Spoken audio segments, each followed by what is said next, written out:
Hi, everyone. This is TiiQu Talks. I'm Laura Degiovanni, founder of TiiQu, here today with Alex Lee, moderator, and fantastic, experienced technologists from the United States, and Tim Pohlmann and Manuel Vexler. The topic for today is 5G. I'm here as the host, so I will leave the stage to Alex for introducing our speakers. As a quick introduction, TiiQu Talks is all about enhancing skills that matter. And today we certainly have Tim and Manuel that will represent the skills that matter, that needs in the emerging technology space. Thank you very much, Alex. I leave the floor to you for telling us about 5G. Thanks, Laura, to make happen this kind of fantastic event. And then I pleasure to be like, we have two distinguished speakers from the former CMO of the Huawei, the fascinating, the career in mobile communication. Also, Tim Pohlmann is a world well-known figure in especially the standards and application and patents in the 5G. So it'll be an exciting time today. So I'm Alex Lee. I'm going to moderate of this talk. And then basically I'm more 30 years experience in telecom and other like IT and digital industry as mostly as a technology innovator and strategy development. And then for me, actually, I look at I started my industry career to be like a government officer in South Korea to regulate this mobile communication. So I at the time was a year like a middle of the 1990. So I joined the government as a government officer, and then I working on the deployment of 2G. Now it's 5G, but I started from 2G deployment in South Korea, and then working on the spectrum management and then international standardization. And after that, I working on heavily on standard patents or something like a team. And then now we are going to talk about 5G finally, and then we are expecting 6G, whether it's coming or not. But anyways. So it's like fifth generations I'm going to talk about. So first I'm going to share my screen to give you the snapshot that what we are going to cover today, and then I will pass over to our speakers, Tim and first and Manuel. Okay, so I prepared just one page that every aspect of the 5G ecosystem here. So for example, that in the technology standard, so three fundamental technology differentiated from 4G LTE is first is mobile broadband. So it's a higher speed in, for example, about 100 megabps up to 1 gigabps download speed. And then you may know that the well-known deployment in the United States and South Korea, they up to in the commercial level around 100 megabps, but in some time they will reach in some specifications in the 1 gigabps download. Is a fantastic speed. And then also the most important application wise is this low latency. So we usually up to 10 microsecond latency, and then in some cases, extreme low latency, like 1 millisecond. So this is very important, for example, like a mission critical application, like automotive vehicles application, something like that. And then also we are very interesting in industry-wise, like Internet of Things application that you need to connect huge amount of the data in a low price. And then here is like, for example, is a massive networking can enable to like a 1 million device for the kilo. And then furthermore, these different technologies can be launched in a separate, they call slicing. So it is the beauty of the 5G is they can divide by these different technology for their application, and then they call network slicing is enabled. So this is the key technology that you can think about. And then the standard we already done for the fundamental and 5G evolution in the last year. So it's in release 17. And then we are now working on the 5G advanced. So as far as I remember that I will look at the 4G very closely, and then 4G like a basic is done in the year 2009, and then after that they deploy, and then after that they follow several similar situation that they already deploy like basic standard scheme, and then they working on the more advanced one now. And then this is a roadmap in the standard body, and then we are expecting to working on the 60 and maybe 5 years later or something like that. So year 2027 looks like that. So for this kind of matter, actually, the team is expertise. I also heavily work on this standard as a patent because I'm also a patent attorney in the United States. And then I actually when smartphone is based on LTE, there was a lot of debate. So this is a very interesting topic in the industry people to what happened in the 5G. So maybe team cover about this, what is the standard as a pattern for the 5G here. And the global deployment and new business opportunities. So this kind of network slicing and maybe better, what kind of application is available. So it's promising many different fascinating application available, like for example, smart home and smart healthcare, like remote healthcare, and mostly smart cities. And then this is the one augmented reality, virtual. It's like an immersive experience through your combining your physical and virtual space. Recently, this is also a hot topic. Is you may know that Facebook changed their name as Meta, and that they are going to develop in metaverse. And then they announced that we are enter to the next stage of the internet, and that we will have a next stage of smartphone. So we will have a next mobile, and then they call XR device. So XR device space new application they call metaverse application. And I'm also heavily working on this space. And also, that automotive vehicle, and then also industrial, internet. In United States, we call the year in January, fourth generation industrial revolution. And then it'll be contributing, for example, set up the smart factory or something like that. And then they also working on smart farming and the smart retail. So in every vertical of application that is enabled because of this capability. And then so based on this kind of the application that they are globally 58 countries 5G network as of the June is the mid of the last year. And then completely different business models are available. For example, private mobile network is available. So what's the difference is transition power control from MNOs to enterprise. So before the business model, mostly is a mobile network operator directly contact with the client. So they got to monetize their money through the direct connect with the client. But now the trend will be the enterprise, and they can whatever they want to do for themselves. And also here is a new business model like B2B to X. So B2B to X means that before here is the mobile communicator directly connect to their customers or enterprise, but we have the intermediary company, like for example, that this company is expertise in their industry. For example, one example may be the OTT, so like Netflix.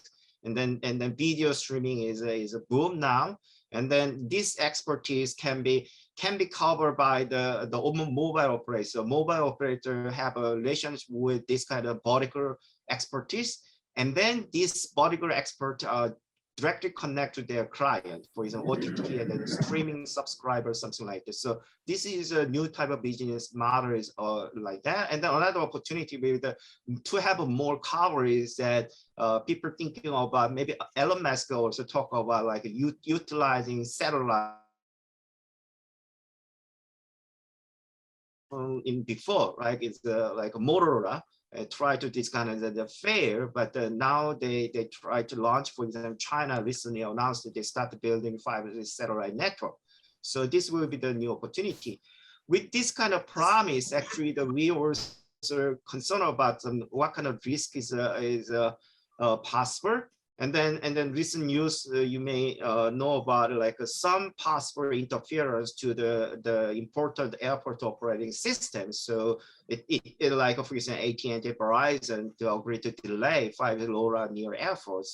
So interference will be the problem. For example, like a nearby military base also have a problem because of their spectrum use is a very high frequency, and then it can be interrupted.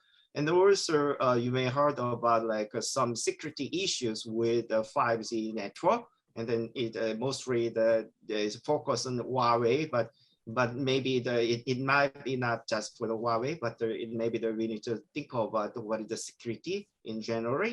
And then finally, we did think about what is the health issue. Like, for example, you use 5G, and then this is high frequency, whether they can be interacted with your human body to make like a negative effect to the human health. So this is a whole scope we can think about.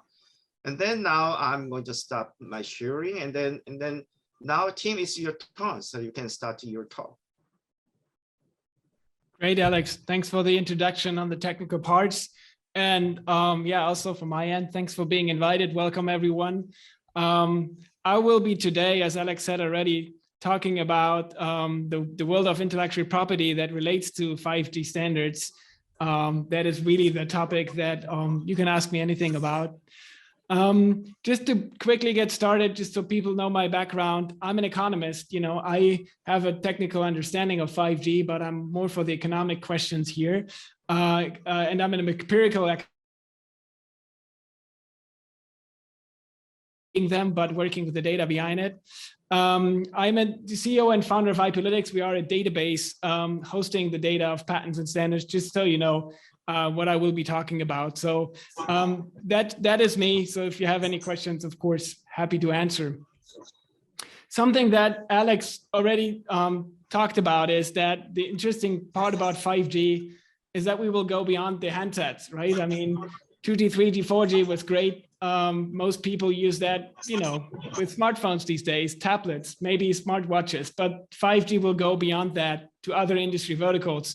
The one that it already, you know, integrates a lot of connectivity are the vehicles, and we've seen, you know, cars on the street now, you know, connected cars, but it goes beyond that to all these other industries, smart factories, smart metering, healthcare, you name it, and everything in the end will be connected. And 5G, you know, with the new advances in latency and bandwidth, also with network stability, can enable all that. But what is the big challenge here? Not only to get it deployed and the technology and the products, there's also a challenge with patents that read on the standard, so-called standard essential patents. Or put differently, if you think about 5G, imagine that 5G is really covered by thousands of standards where claims really read on the specifications. So if you implement 5G, you will also implement patented technology. And at some point, you eventually have to pay royalties for that patented technology, which is, of course, you know, the whole logic of patenting. The big difference is here, you know, the patents have to be licensed. It's a mandatory license. It's a FRAND license. But it's going to be a cost burden to anyone who's using 5G. And especially in some of the industries I just talked about, companies are not really used to do that. In the handset manufacturer world, everyone knows, you know, for 2G, 3G, you know, 4G, we all have to pay royalties. We do that, you know, the Apples, the Samsungs, the Huaweis, they all pay royalties. But a nice study here done by Deloitte about the risk around 5G implementation and standard essential patents. because it is probably, or it's very likely that everyone who owns patents will monetize them, or at least cross-license them for whatever reason, but it's a lot of investment and they need to recoup that investment. And I think that is a fair bargain. But 5G will create risk on both sides of the table. The patent owners, they don't know how much revenue, or if they at all will get revenue from it. And the implementers, they don't know how much they will have to pay. And that is, of course, investing so much in that new technology is somehow a risk factor of it. And I wanted to talk about that and go into a bit of detail what we are faced with when we talk about 5G and standard essential patents. I think one of the major challenges is that we have a clash of cultures if you think about the licensing of these patents. Again, in handset manufacturer world, it is very known that, you know, if Apple needs a license for 4G, because they fight about the price, but it's well understood they're gonna have to license one day or another, right? In the automotive industries, that's not well understood. An automotive OEM is not used to getting approached by anyone getting a license fee from them. I mean, basically an OEM, it's a brand, it's a car brand, and they implement technology. So they're not used to that. They get everything from their suppliers, indemnification, and, you know, free of third-party rights. That's what they're used to. But now a company like Daimler gets approached by Nokia. That's a new situation. You know, they don't have these in-house licensing teams to work with that. Or in the past, they didn't have that. Now they have it, maybe. And that causes, of course, a new situation. And the automotive industry, as I said, is the first industry vertical that has to deal with these licensing of patent issues, because the OEMs, the patent owners are used to go to the OEM level, meaning they don't want to go to the suppliers of an automotive manufacturer. They want to go directly to the manufacturing world, in the smart energy world, in the home appliance world, you know, anywhere where 5G will be implemented in the end, someone will collect royalties at some point, right? And that is going to be a challenge because it's a big question of who's going to pay how much, right? If you look at patenting and compare that to the earlier generations, what is really fascinating is that the number of 5G patents, it's so much more higher compared to earlier generations. So 5G is really a big bunch of patents, you know, that we now see swarmed into the industry. And what's also interesting is that the market is much more fragmented, right? Well, back in the days, 2G, 3G, we had like 4 or 5 companies that developed the technology, right? That's it. And they mostly cross-licensed. Then next generation with 3G, 4G, we had some out licensing, but now the market is really fragmented. We have in total over 50, even up to 100 different patent owners of 5G patents. And a large number also a lot of transactions.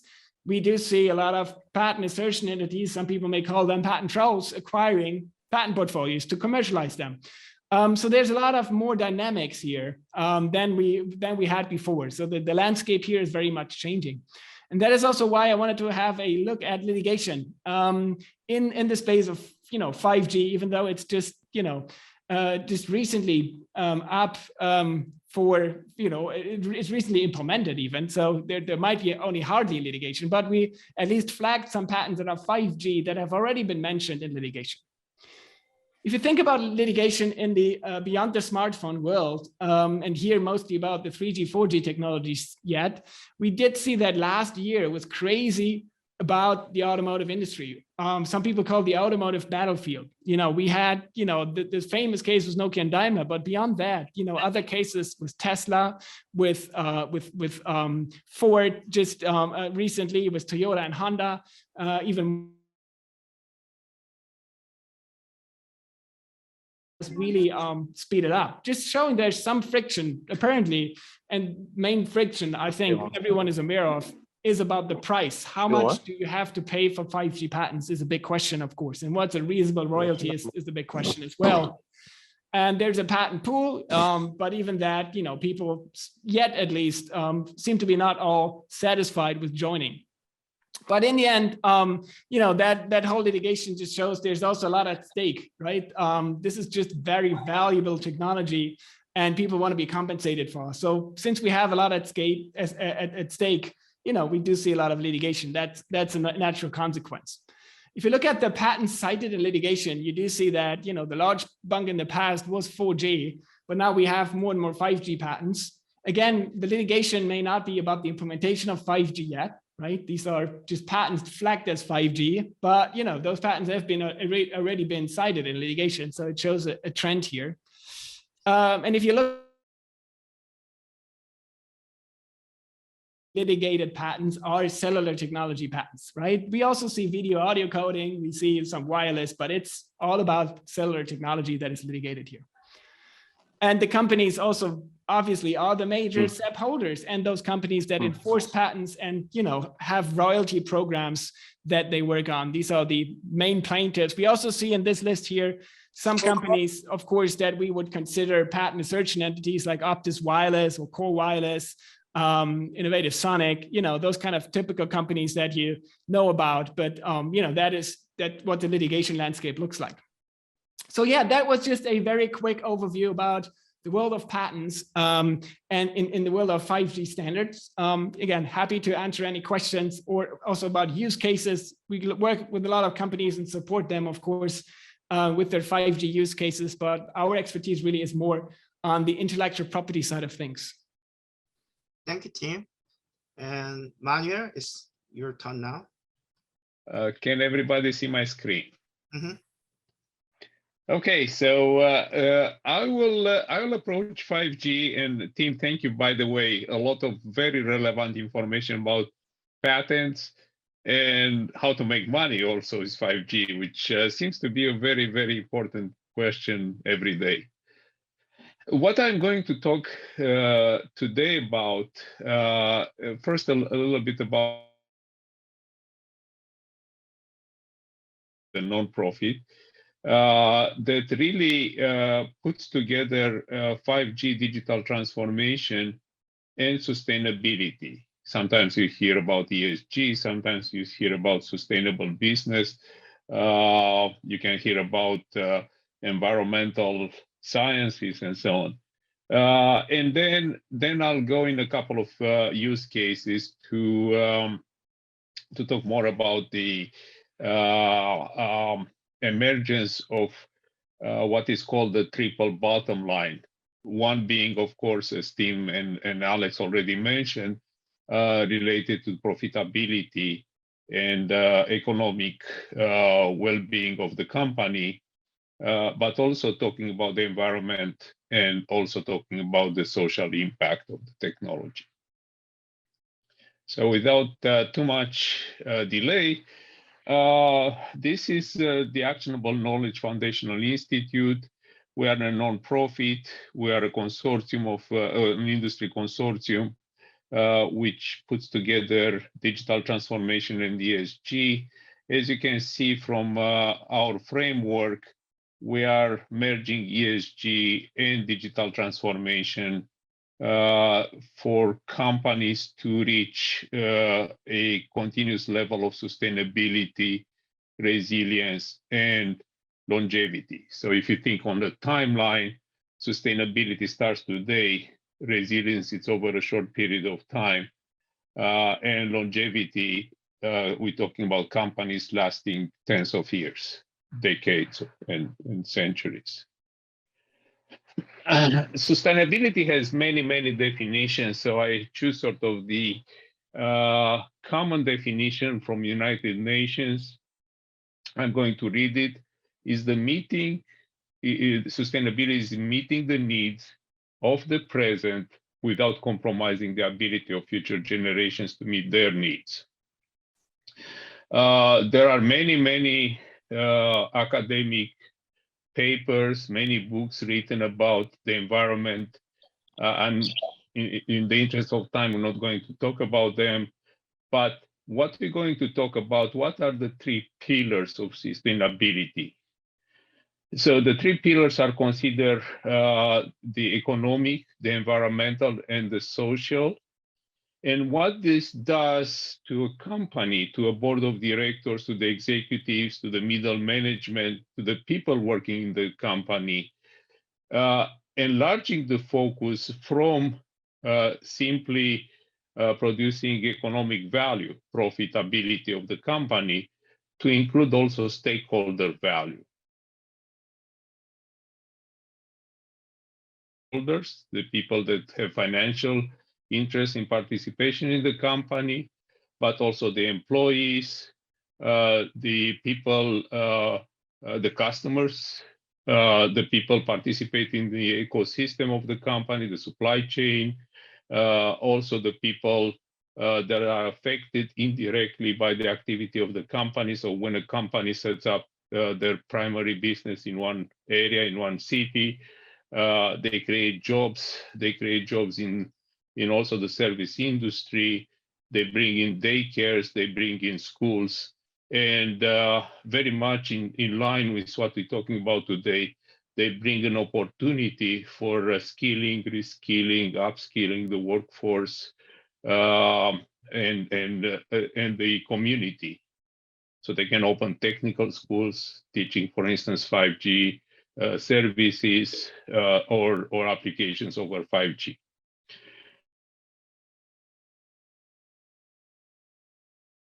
Be aware of greenwashing.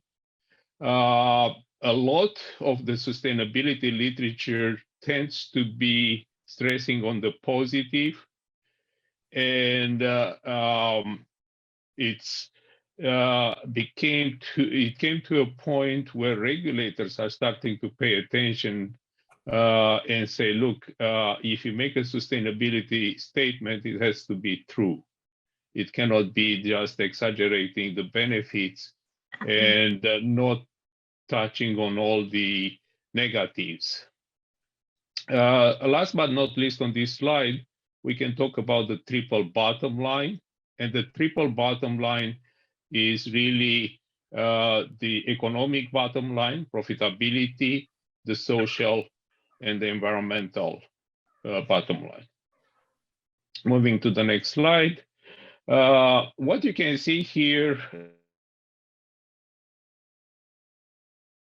the 5G strengths. I don't want to read each and every one again, but I think what's important to see are the sort of the three corners, which are the enhanced mobility, especially broadband, especially allowing millions of sensors, of IoT sensors on a square kilometer. We're talking also about massive machine type communications that enables technologies such as artificial AR, augmented reality, and virtual reality. And last but not least, very low latency, which again plays in many other industries. So here what you see is how the 5G participates in the digital transformation. In digital transformation, it's understood narrowly as a technology transformation, as digitalization, as 5G, as multi-edge computing in factories and agriculture, as slicing. But digital transformation is a much wider topic and touches again, if you look back on sustainability, touches again on economic, on environmental, and the work on social. I already mentioned about the workforce reskilling. We can mention, and I'll go on the next slides and talk about things like agriculture and the industry impact. Moving to the next one, when people hear about sustainability, they hear a lot about, especially CO2, greenhouse gases, but CO2 emission. That's the focus of many international activities, reducing the CO2 emission. I personally think that this single focus is good, but it really requires to be broadened to other gases, to other factors such as water, such as the condition of agricultural land that has to be added. But going back here, what you can see here is an end-to-end approach to 5G deployments. And the main message here is the 5G deployments now, the patents, the team talk about it, the technologies that Alex mentioned, have to start with sustainability. Sustainability cannot be an added factor later. If you build a chipset that consumes, I don't know, 10 watts for a transmitter, you cannot replace that chipset for 10 years. Once you made a decision in design, once you made the decision in deployment of 5G, that decision has to look to the sustainable lens as well. And here you can see how 5G participates in greenhouse gases savings, right, and avoiding. And you can see sort of where the 5G participates the most, which is working, what we're doing today, especially remote working, health industry, in smart transport and manufacturing, and so on. And of course, during the question and answer periods, I'll explain more about this concepts and the sustainability in 5G. Here is sort of a panoramic picture, if you want, on what's called the smart city. And the smart city, it's a lot about or the refurbishing, the recycling of products is kept as long as possible. And smart cities evolve or are built with this circular economy in mind.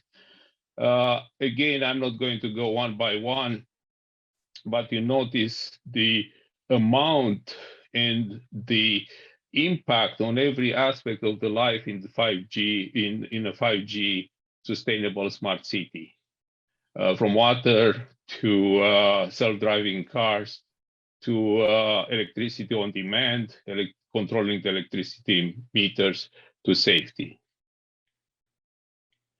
And this is it for today. If you want to find out more, you can contact our website. It's now akfi.org. And thank you very much. Waiting for questions. Okay, thank you, Manuel.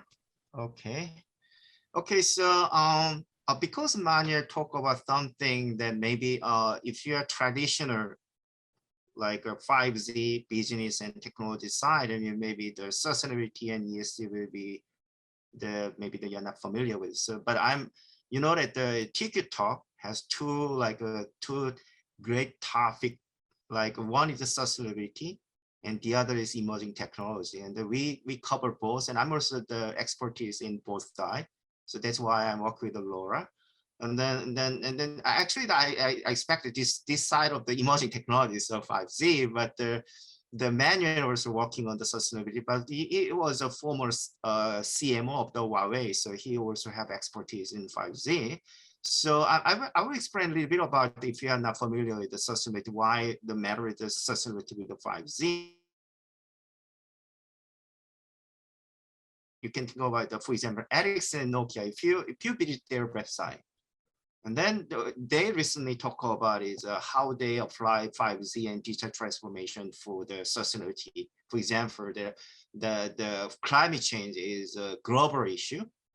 And then, for example, the current Ericsson CEO is a advocate of the digital to have to for example, litigating like a carbon emission.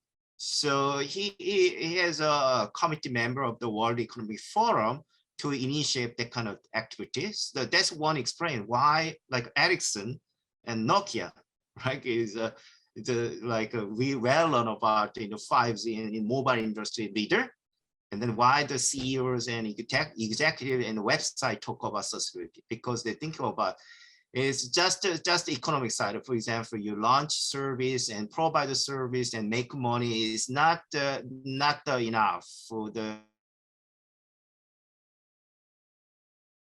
5 ecosystem be continue like a resilience. And then we should concern about the sustainability. And then I was talking about briefly like a sustainability, like for example, that the interrupt to like freedom human, like is a kind of the like we take care about whatever you have 5G have impact on the people and society and environment is a sustainability. That's why. So I gave you background for this why he mentioned about sustainability. Okay, so 5G is so broad. Can I ask you something? Can I yeah, ask? yeah. Can I ask Manuel? Manuel?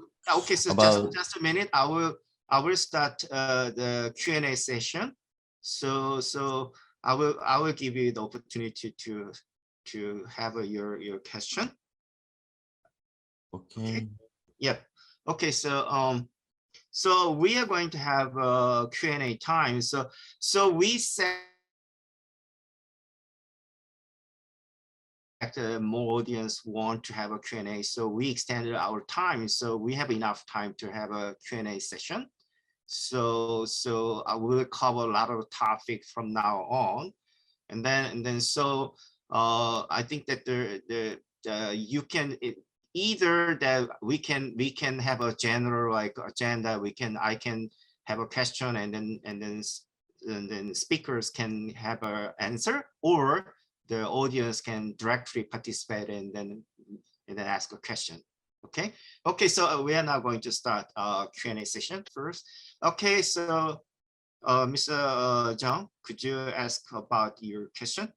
Hello, hi, my name is Jung. I'm Canadian living in South Korea. I've been wireless engineering for 12 years, and I just want to ask here about how 5G, and Manuel, you're talking about greenwashing, you know, like everything, like I never saw that word before, but like people oftenly mistake that some procedures are better than other, thinking that this will make the planet better or make effective in saving the climate change and things like that. But some are not true about it, right? So we have to filter out which process is not green and which process is green, and compare from LTE to 5G.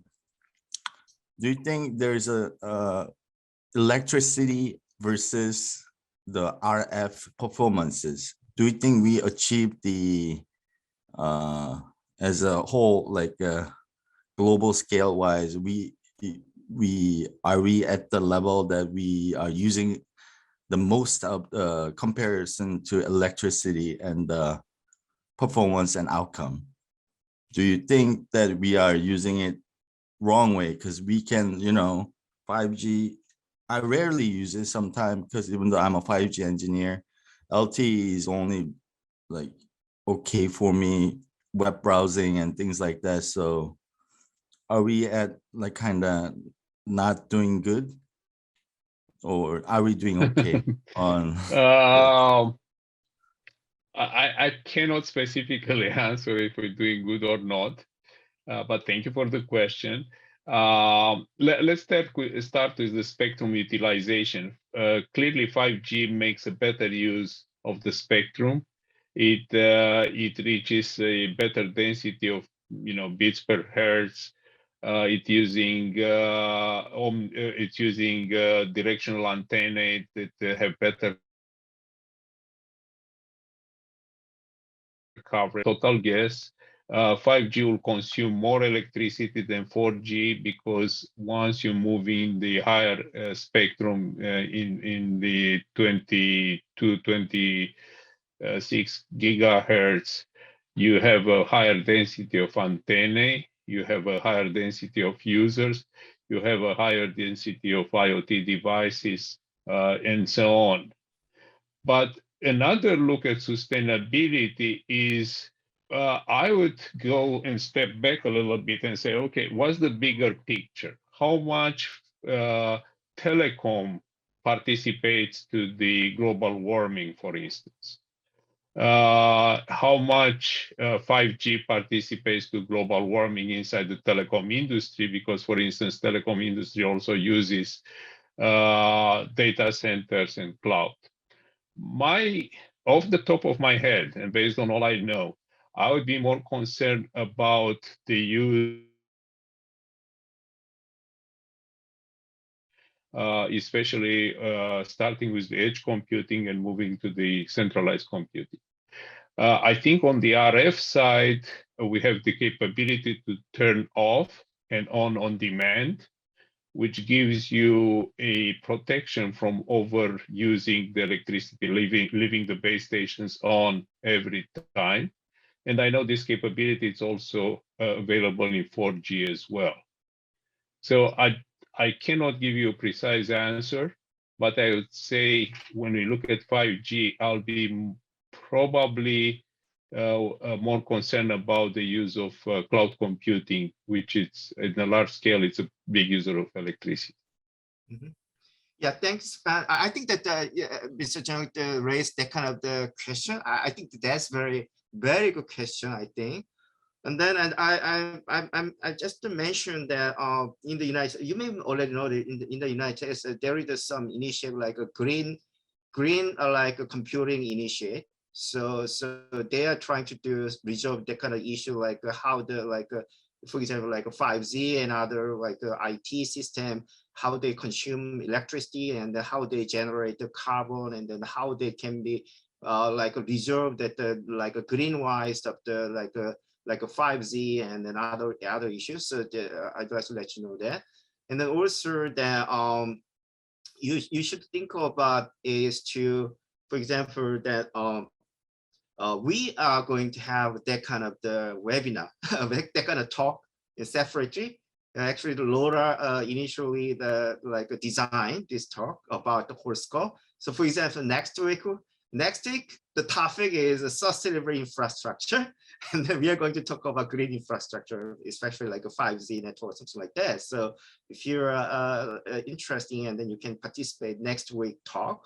I'm going to also moderate that one. And then another thing that I want to let you know that, for example, that for me, fiber is worthwhile to do that. Then, for example, Bitcoin, blockchain. I was working on the blockchain. Like you may heard about Bitcoin mining, spend a lot of the electricity and then generate a lot of carbon, right? And then for what, right? Because for their like a coin gathering and then make their own market. I think that the five is more worthwhile than Bitcoin.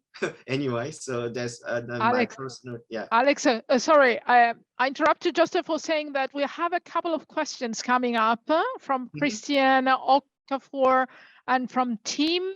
So if you want to give them also the ability to talk. You can talk directly. Okay, yes. Christian, just jump in, and then the team, please. Okay, thank you very much.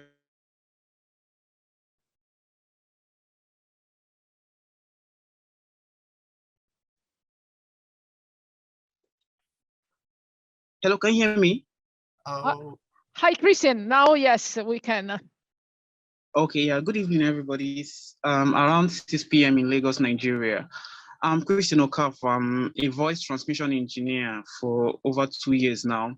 My question is, there's this news that I've been circulating that AT&T and Verizon are delaying in rolling out their 5G implementation because of rumors about flight cancellation because of 5G interference with their radar. So I want to know how true it is. I need someone to throw me more light of how possible this is, because if this is true, then that means 5G, I don't see it being possible in a lot of countries if it's going to be interfering with flights and radar. So I need someone to throw me more light on that. Can I answer that question? Oh, yeah, you can do that. Yeah. Because the 5G, usually for NSA, uses 3.5 gigahertz, and many technology in military, in airplane around the airport, global airport, use 3.5G to 3 gigahertz range for communications and sometimes radar. So it can affect each other, even the modulations are different. So that's why I think there are studies going on that. I may add something. Yes. I think the particular deployment in the US, the tilt of the antenna was upward or horizontal, which gives a higher area of coverage. And the FCC allowed double the power that it's allowed around other airports in the world. So it was deployed safely in the world, but when they deploy it in the US around airports, they exceed the power mask. They legally exceeded the power mask that is used in the other applications, in the other cases. That is good, because the power differences are there, and an airport they use 3 gigahertz range, 3.5 gigahertz range, and they it's for the government officials and military to have a communication. I used to have a specification about it, but not anymore. You can Google it, find that frequency range is for some countries military uses. So airplane. That's the main. Sorry, I interrupt you. For questions that remain pending, please just add them to the chat, and we will make it possible for everyone to interact through the LinkedIn invite. I think it's time for Tim to take the floor and ask his question. Sure, happy to. Thanks, Laura. I mean, it was more like a comment. There was this question, 5G's contribution to sustainability. What we find with some of our customers, it's the technology are a lot about tracking, understanding really where do you have, for example, a carbon footprint. And we worked with one of the automotive suppliers who wanted to identify that along the value chain of the suppliers, which is hard to, if your final product, how much energy it's using, it's hard to tell if 95% comes from suppliers. So big part of 5G could be, or in that use case was about tracking that, tracking the suppliers, tracking their systems behind it, and having some more transparency in the value chain here. So it was, not that 5G itself as a technology reduced energy consumption. It was more about understanding where consumption comes from. That just a comment here. Thank you, team. Is Jagan George, please? Good evening, everyone. Can you hear me? Alex? Yes. Yes, we can. And Laura, thank you so much for today's invitation, and I'm really happy to join this tech talk. My question is very common. I'm a recent graduate in electrical and electronics engineering. I'm looking forward to work and enter the world of telecom soon, very soon. My question is, I have an Indian background, so I know that there is a lot of struggle, especially in Asia, regarding 4G network. Even though we are working on 4G network, the network is not that strong. I'm talking about economical usage. Network is there, infrastructure is there, but lots of people are not able to pay, even in UK. Right now I'm in Glasgow, UK. So not everyone is able to afford the high-speed network.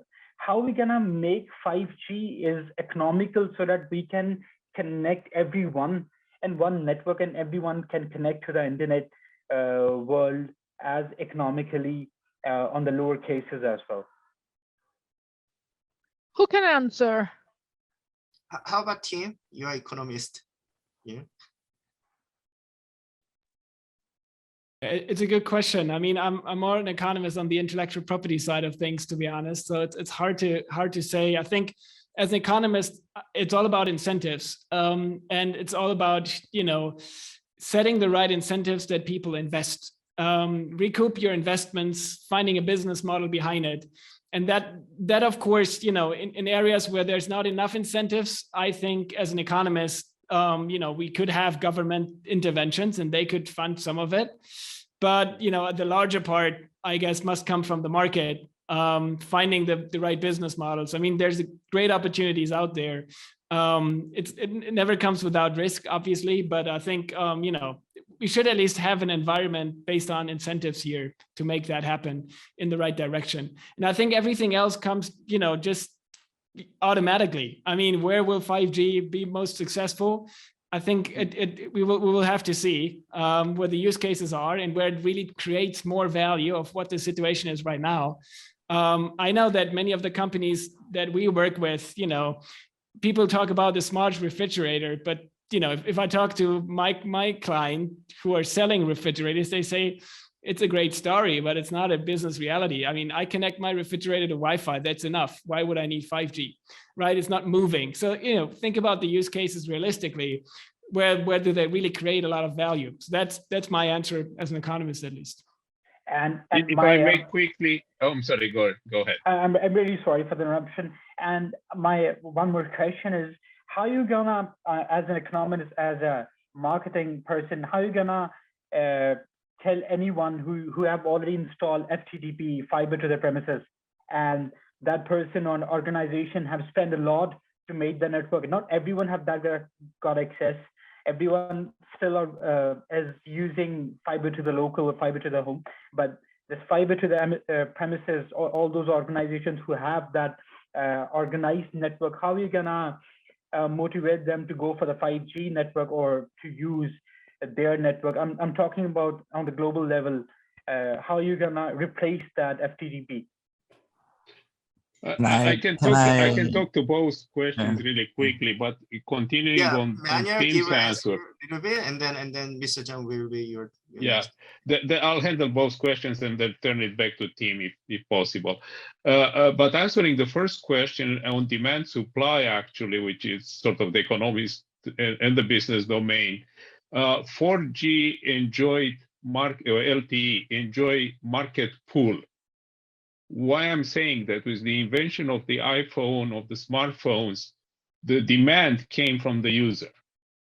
5G, it's in a market push model. As Tim already indicated, we need business cases that drive demand. Then the market will set the right price equilibrium. Otherwise, it's overpriced and delivers the same functionality from a user viewpoint as 4G. So the demand has to come from the end user. It has to come from the business and has to come from the industry. Now, Jagan Jot, do I say it correctly? Yes, absolutely. You can call me JJ Singh. Okay, JJ Singh. Here is the answer to your question. You have to look at the 5G control plane and the slicing function. Replacing Wi-Fi, especially Wi-Fi 6 that has similar capabilities and can be included in 5G network slicing. I can take it offline, but even if you bring the fiber to the building, the last, I don't know, 10 meters, it's usually wireless. If you are in an industrial setting, maybe the last 100 meters, so you still need wireless technology. Fiber is not good with mobility. So whatever you mobile, you need some technology that is wireless. 5G has the best control plane that I personally have seen in the industry with the slicing capabilities and multi-frequencies. But we can take it offline. Sorry, Tim, I sort of wanted to quickly give a, please go.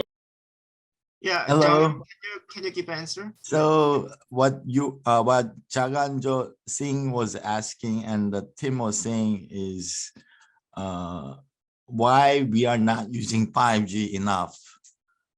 We can compare with the similar technology as Wi-Fi, because Wi-Fi is more, it's a standard done by IEEE, and it's more of an open network. So that user can configure it for their own network and they can deploy any scenario. Wi-Fi routers are commonly bought in the stores rather than, even though 5G is really similar technology, OFDMA is there. The only difference between 5G and Wi-Fi and LTE and all that is a SIM card. SIM card makes it possible for everybody to feel secure about their devices. and they are sold in the store so that you can be on network on a phone number. That's the key. The IMSI given from the telecom, the PSTN network, you want to be connected to that network using SIM card. That's the only difference between Wi-Fi and 5G. And if some reason that 5G is not doing good, is Wi-Fi cannot do, you have to find a niche between that. We can deploy ORAN scenario, or we can deploy Wi-Fi scenario, but what's the value here? Like, we have to compare, should we deploy Wi-Fi or 5G, or should we deploy fiber? Like, we have to compare all scenario so that we can come up with the best solution. Thank you. Thank you, Jong-Young. Actually, I will add something to that. You should remember that Wi-Fi is an unlicensed spectrum use. For the 5G, they use the licensed spectrum. The difference is that telcos pay a lot of money to buy the spectrum, right? So they need to care about cost, right? So whenever they think about service, they think about ROI, and then they already spent a lot of money to buy the spectrum from the government, right? So economics is somewhat different between the Wi-Fi and the 5G. That's why that they really care about whether the deployment of 5G is give them a return, because they are the businessmen, right? But that's why, right? Because we need to think about that. Okay, so is there any other? Oh, here is some question that I maybe can give an answer. That someone asked about whether 5G can be enable metaverse. Yeah.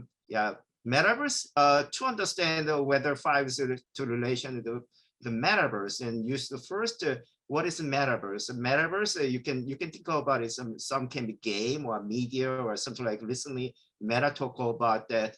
The people can gather together in the virtual space using their avatar. So the virtual human join, and then they interact with each other, and then talk to each other, walk with each other, and live with each other, doing like economic things there. And then for doing that, actually, what they need is they need some device to like join there, as if they gather together at the same time, right? Because even it's a virtual, they want to be reality, and they'll be immersive to that. So for that, 5G is very essential to provide the speed, right? For example, and then low latencies, because for example, the XR device to provide a more realistic, and then they should be like a very fast like a response to time required, and then also they should be connect in the huge amount of data. For example, that metaverse in the future, that in the whole Earth people can join in one metaverse, and what the traffic will look like. So yeah, definitely 5G is essential to like enable the metaverse in the future. But the metaverse is not just the 5G is the only technology can enable it combined with the XR devices and other like computer graphic computing, and then speed up, and then AI blockchain. So but fundamentally for the like networking, 5G is essential to so deployment like a 5G will be really helpful for the like some coming of the metaverse. Can I ask I'd like to a add quick something question? to Jung, if I can. Yeah. You have to consider that, as Alex already mentioned, it's there are two other things about the spectrum. 5G is licensed spectrum, and there are much more. The capacity of 5G is much larger. You can go in, for instance, 22, 24 gigahertz in many countries today, which is good for city deployment. So you have to consider that it's not only the SIM card, but the spectrum that you have access to. The second question is the question of quality of service. So it's 5G, it's a managed service. Wi-Fi, it's typically, I have to be careful here, but in 90% of the cases, It's unmanaged service, which means is the best use. If you work, if you go in a Starbucks and there are 5 people on computer, you don't get Wi-Fi, but you'll get 5G. Yes, I agree on that. That's why the 5G is more expensive and people are trying to pay for it. And and that's the thing, in deploying scenario, people or the people getting a phone is hard sometimes. In the global scale, like country like Africa, they go for cheaper chipsets and all that, right? But I was listening to Alex Lee about the metaverse, and I really highly doubt the metaverse is my personal opinion that metaverse is gonna do anything positive rather than just because the thing is I have a PS4 and I wear the VR headset and I get nauseated if you wear it over 1 hour. And it's not like something that like VR headset or the AR haven't quite figured out how to make the nauseating thing to go away, or the any sort of way that digital world is gonna connect to human directly. There is no right way to. Nobody came up with that yet. Like in movie Matrix, people put the rod into their brain to connect to the digital world, but nobody quite figure out other than the monitor and the keyboard and the mouse. And we are looking for latency-free environment using 5G. But are we really required to have that technology unless there's no need for it? Like where is the latency really required? Application is required in the scenario. So recently I worked in a factory, and they're monitoring the sensors, and they were looking for 1 millisecond. That's about it. They're not looking for any more lower than that, which 5G can go. And latency-free environment is doable, but still, like, where is the application gonna go? Where are we gonna apply to it is the questions. And that, because even the medical field, they're highly doubting the robotic surgery to have a wireless connection when somebody's going through my body with the knife, because it's not reliable. There is always interferences and all that. And it's unethical to cut off somebody, doctor cut off somebody in the other side of the planet through the internet. So why we, like, some technology, we have an idea, we have to look into it humane way that we know this shouldn't be done because technology can do it, or this should be done because we can do it. Yeah, I think that's a very good insight. For the first one, you talk about XR device. Actually, technology is not there yet. Yeah, that's true. But for example, I'm a patent attorney, and then we are actually, there is rumor that Apple actually developing their own XR device. They usually call the Apple Glass. And then one of their patent to working on was actually the directly inject your image to your retina. So they're trying to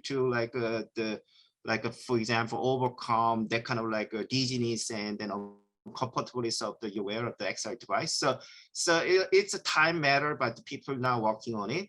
And the other thing is that metaverse will not be built up in a day. My expectation, it will take a longer time. And like, for example, Mark Zuckerberg, he talk about that. He wanna be build up the metaverse device whereby people like using smartphone as of today, and then he wanna build up within 5 to 10 years. Who knows will it be built up or not? But it'll take a lot of time. But I buy vision, right? Why we need a metaverse evolution is required. And then, for example, for you mentioned about, that's a very, very good point. That, for example, in the medical application, that a remote a surgery or something like that, that happened will be very later, because that's a, whenever I talk, for example, the 5G, talk about 1 gigabps. I'm not, unless you have like a very set up like a laboratory environment in the like a field wise in the practical, you know, that like Verizon, they up to there is just 70 mega bps, right? Not even in the like a half gigabps, right? That's the reality. But the theoretically, and then it's a target goal and then the vision, right? So metaverse, for example, in the medical application, the metaverse will be the first contribution to metaverse in the medical application will educate the future doctors, right? Because for example, you do some experiment over the, for example, human, like a surgery, like a practice over human will be even very expensive. You want to have an actual human to do that. So metaverse you can join easily and then provide a very good like environment you can do that. So every technology have some risk, and then innovator will keep going on, and then who knows in 10 years later is as you said, like we have enough reliability and robotics. Alex, I think there are two use cases today that require this low latency. It's AR, VR, augmented reality, virtual reality, where it's demonstrated that delays over a millisecond gives you headaches, vertigo, and other, physical illnesses, if you want. So that's one. And the other one, it's digital twins, where you have a real-time application running, and you want to see it in the model, and it cannot be too much difference between the model and real time, because if you have a running engine, you want the digital twin to run at the same speed and the same delay. So these are two applications for 5G that I know where really 5G is necessary. There are not many, there are corner cases, but I think they're applicable. But I want to switch back. Thank you. Okay, so here is another question from Marius. Can you yes, go ahead? please. Yeah, because we have another 10 minutes or so. Hello. I can give you one basic example about economics. I remember back in 1996, one GSM calls was $1 per minute, and now only with 5 euros we have unlimited calls in GSM in telecom. Now I know it's a lot of concern about the price, what will be the impact, but we are in early phase. In that case, thanks God we have 5G. We start, and but we'll see the technology will develop in the future. Because I saw there is anyone they're talking about global warming, about the price, but we have this technology. Finally, we can work with this technology. In the end, economical and technology, we can advance. We can go forward. This is my only. I'm optimist. I'm not. That's I'm a not good idea. I not have any complaint about radiation, and believe me, I work in telecommunication. I think it's more than 25 years. Yes, there is some interference. There is some electromagnetic fields. We are living every day in this kind of fields. I'm looking for the in the future to see this technology and the same people to start to think to find new application in 5G. Thank you very much. That is all in my Thank you. Alex, we have 10 minutes more for closing the topic, and then the final remarks from everyone. I think that I will ask a general question for everyone, right? Because the finisher. I look at the mobile telecommunication starting from 2G. Actually, the first G is not the commercial successfully. So starting from 2G to 5G now, and I think that this is also related to our topic.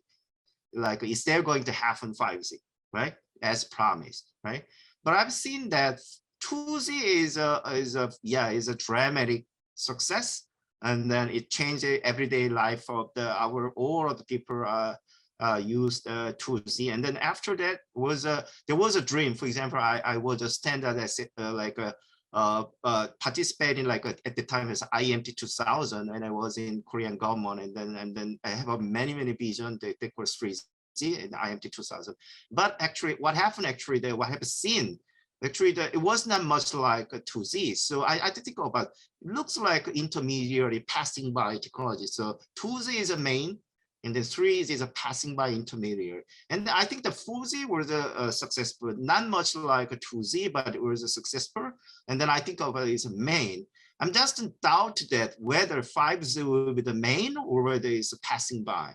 So I think that here is a lot of the experts in the industry. I want to hear from you that what's your opinion that whether 5Z will be the mainstream and then will be happen as promised, or we are going to like a passing and then we are reaching in the 60 and then again, right? You can give whatever your comment or answer or whatever your opinion. Hi. Last thing I want to say is recently I discovered something funny about wireless industry, like, because I did never, not industry, or within me, like as an experience, because I looked into wireless technology as a communication technology, that's it. But but I recently read something about theory of relativity, and I was looking into some article about RF signal are somewhat related with the lights. It's whether it's a 2G or 5G, RF signal travels speed of light, and different location have a different RF strengths, which means time is different within the cell, same cell. So latency and RF signal, RF strengths, all related because of a theory of relativity. And people look into problems like, oh, should we have this kind of application going on because it requires a timing, precision timing. Then we need to have, we are ready to provide that technology to the people, but we haven't still figured out the application, why we need this latency-free environment. Because I know it's a dramatically changing world, but are we ready for it? I want to ask ourselves, like, do we need to monitor each other a milliseconds away, that we are away from each other? Like, we know exactly that person is there, like we know like that's, I don't know. I honestly don't have the idea or the answer. I will tell you, if two cars are coming close to an intersection, you have milliseconds to stop them from colliding. This is a use case that Mercedes-Benz gave me 5 years ago in Germany. So yes, there are applications where time counts at the level of milliseconds. There are few and far between, but yes, there are.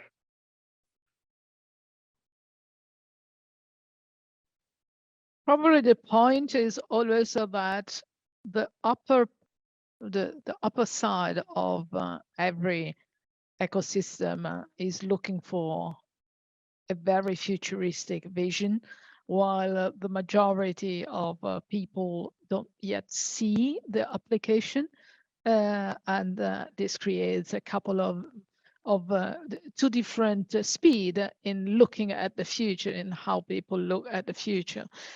So I enjoyed this conversation because it looks like that the blockchain space is not the only one is looking for credibility, and so happy to hear that we are all in the same boat.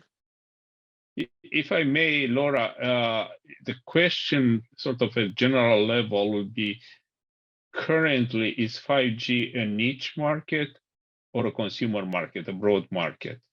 And how many niches there are? But I know niche markets where 5G it's mandatory, either because of the control of quality of service, as I mentioned, the very low latency, but there are niche markets right now. And innovation has to happen. Guys, go back to the desk and think how you use it rather than why we cannot use it, because really that's important. Business is always the same point. Well, so basically, the point is who is going to pay, right?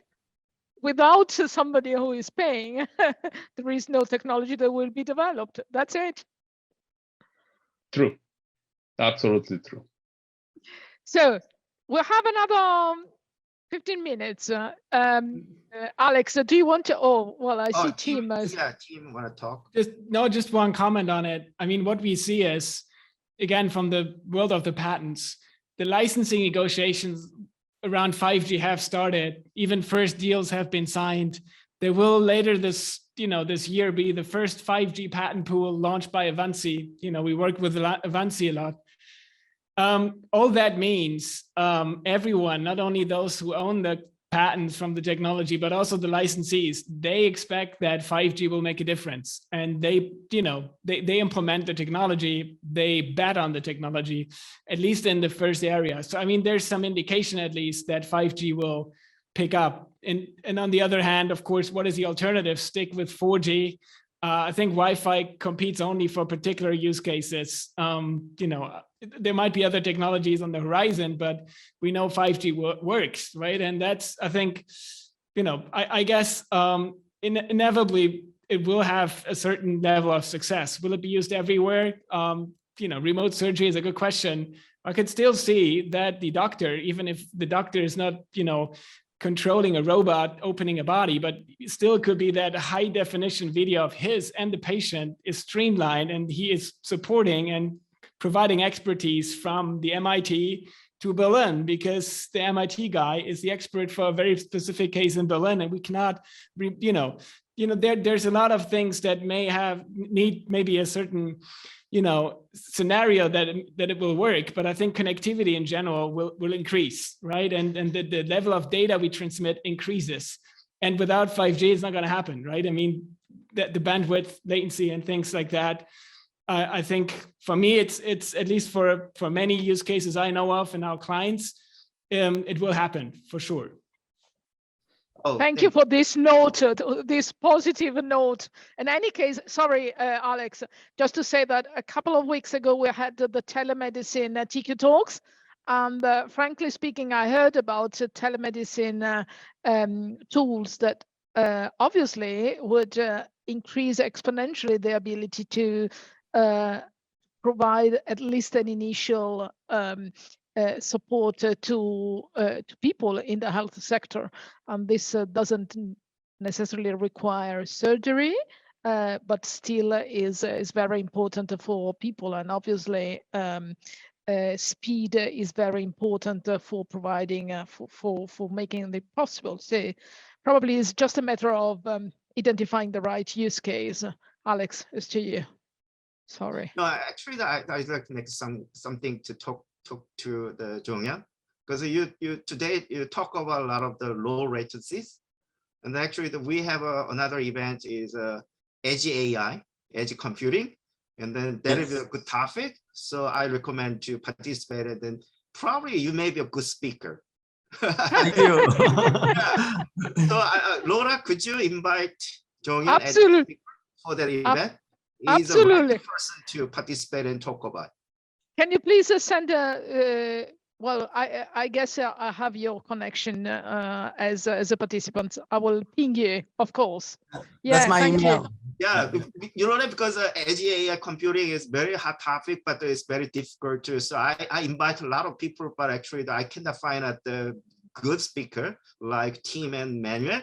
we found today you. Fantastic. Well, Fantastic. I invite everyone to stay tuned with the TiiQu Talks and participate, and possibly eventually also propose yourself as a speaker if there is a topic where you think you have a knowledge to be shared. That's all about what TiiQu Talks are.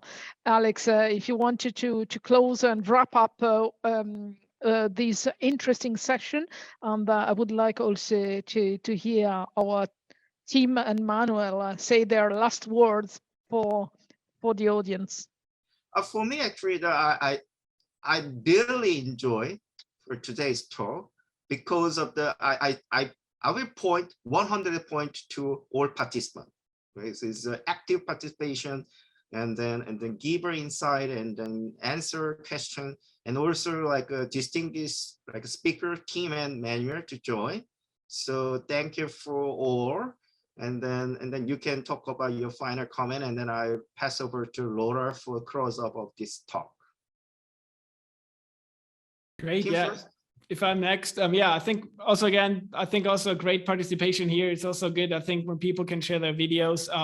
My take on 5G is it's always hard to foresee what's next. I think it is for sure coming. It is, it's an upgrade to 4G. We have so much that is right now depending on 4G. So thinking about an upgrade of that is already enough even for the handset manufacturers. So there it will come for sure. I think the economics of it will drive it. Will also drive incentives. We all know it, right? I mean, no one is an altruist, so people want to get money.